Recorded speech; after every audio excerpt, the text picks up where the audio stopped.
এক সাহাবী এসে বললেন, ইয়া রাসূলুল্লাহ, এমন ইমাম পাঠিয়েছেন আমাদের এলাকায় বড় বড় সূরা দিয়ে নামাজ পড়ায়, এত বড় সূরা দিয়ে পড়ে, তার পিছনে দাঁড়িয়ে থাকার ক্ষমতা আমার নাই। এই কথা শুনে বিশ্বনবী রেগে গেলেন, কারণ ইসলামের বিধান এখানে লঙ্ঘিত হচ্ছে, ঠিক কিনা?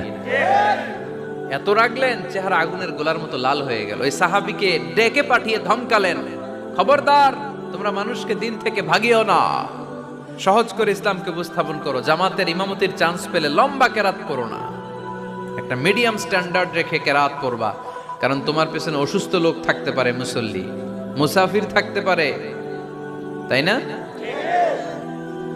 আবার মদিনাতে বনু মাখজুমিয়া গোত্রের এক নারী চুরিতে ধরা পড়ল। কিসে? চুরির বিধান কি?